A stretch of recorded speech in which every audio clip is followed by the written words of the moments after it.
Back here. Yeah.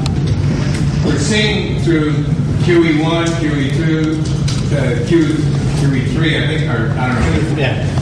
Anyway, a continuing devaluation of our currency, fiat currency that we operate under.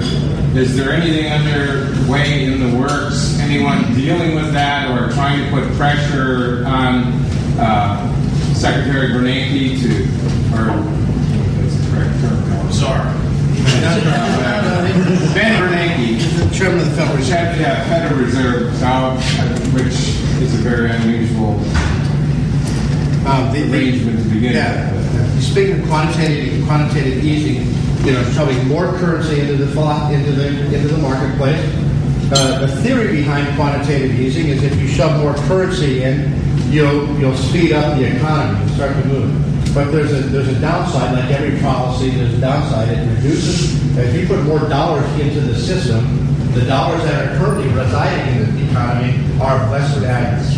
And so you see this inflationary pressure that we're seeing in gas, commodities. We're starting to see it, and the government kind of does this little sleight of hand thing by not including commodities in the CPI. So the government will lie to you and say inflation's at 2.6% or 3%, when in reality Americans know, because their pocketbook is feeling it, that inflation is in fact much, much higher. And Katie barred the doors and the economy would never really get moving. If it would get up to 4 or 5% and all that quantitative easing that is now sitting idle in banks, if the velocity, the speed of that money starts to move through the currency, you'll see and likely see inflation take off. And so, in bad public policy, House Republicans are trying to put a lid on it, but with only one lever of government, you can't stop. It's classic Keynesian economics. It didn't work in the 1930s. It hasn't worked now.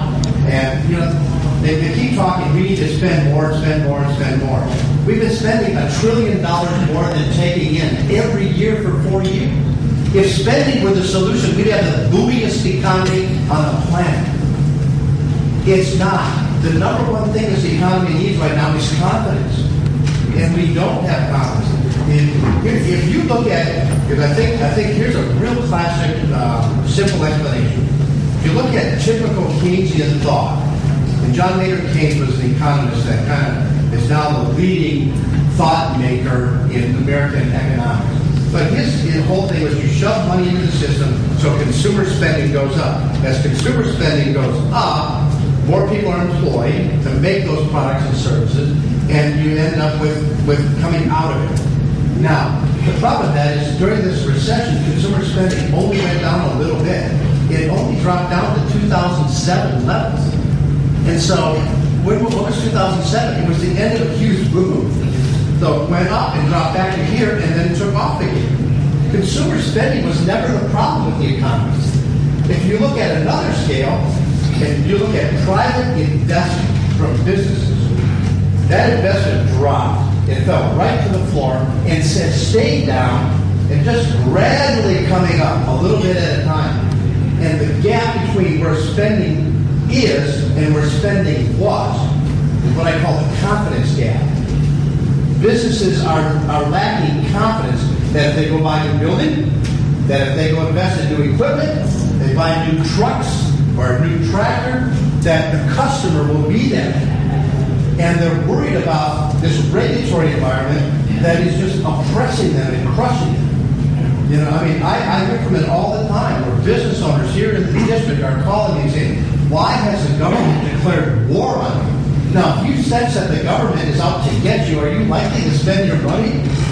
You're going to hold it. And so we've got this confidence gap that's going on. And so Senator Ron Johnson and I, we offered up matching pieces of legislation, companion legislation, mine in the House, his in the Senate, which would put a moratorium on all non-life-threatening regulations until unemployment is down to 7.7%.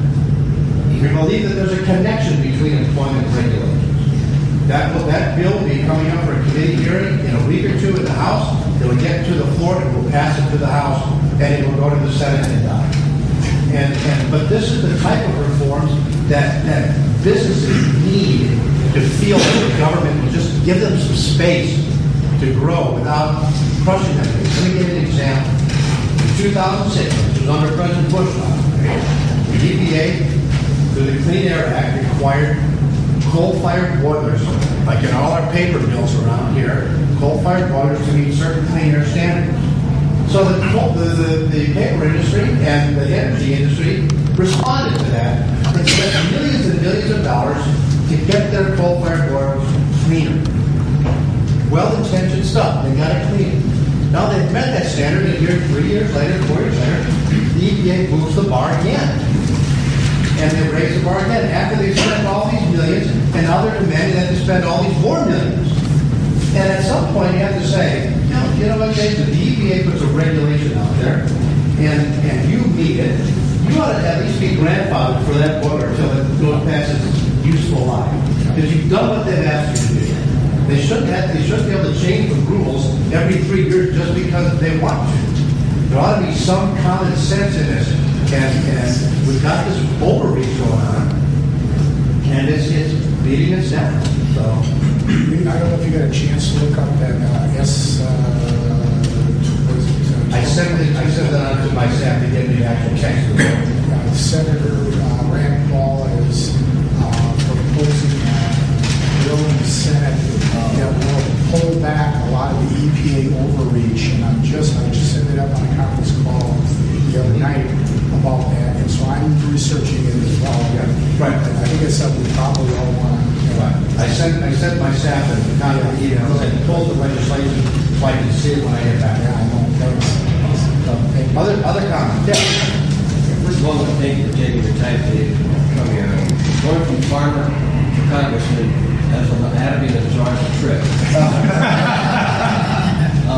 First of all, I guess you had made a statement that you have to form a balancing act, which I'm sure all other congressmen do. But in that balancing act, when it tips one way, you vote. But on the other side, there's a lot of things we call pork. And that's what's getting us in trouble.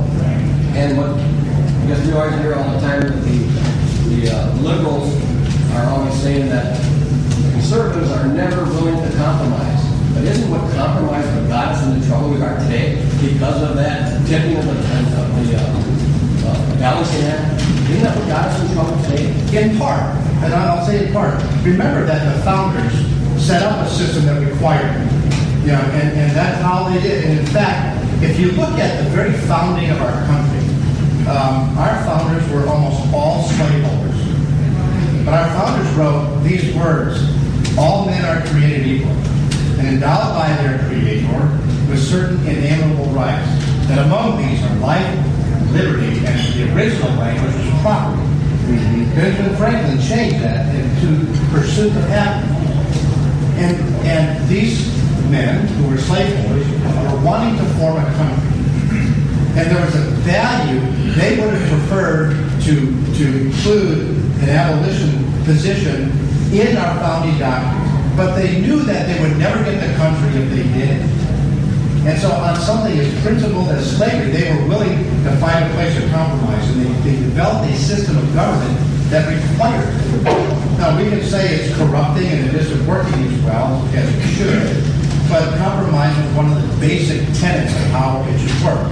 Now, in part, though, compromise works when there are reasoned people with which to compromise. Yeah. And so what we really have is a people problem. And so if we don't like the compromise that's there, we would prefer a different compromise, then we must change it. Then we must change the people who are there. I often do this with audiences so that they can kind of get an understanding. Most Americans have never seen this. This is my voting card. Now this voting card's got my face on it. I apologize for that. On the back, it's got the seal of the House of Representatives, and inside is embedded a chip that when I put this card in the voting machine, my name lights up on the wall and show that I'm present. We know we got a quorum in the country. And I can vote yes or no. But I want you to know that I don't really view this as my card. Even though it is my card, it's got my name on it, I'm just a holder of the card. I think this card is your card. And I think it's your card, and Jay, I think it's your card. This is the people's card. And so at times, the people who send me to speak for them, I will speak for them. And many, many times they will communicate with me how they would like me to speak. And I listen, I try to accomplish that as much as I can. But I would guarantee you that in this very room, right here, in this very room, there are differences of opinions. And if I would bring up virtually any piece of legislation that has some good and some bad in it, virtually everybody would have that fulcrum at a different place. And so what you really want at the end of the day is to send men and women into Congress that are as reasoned as possible and as thoughtful as possible to make a determination. I'll give you an example of I'll give you one example where I wanted to vote for something but I couldn't, even though every other Republican congressman in Wisconsin did. And that was the National Defense Authorization Act.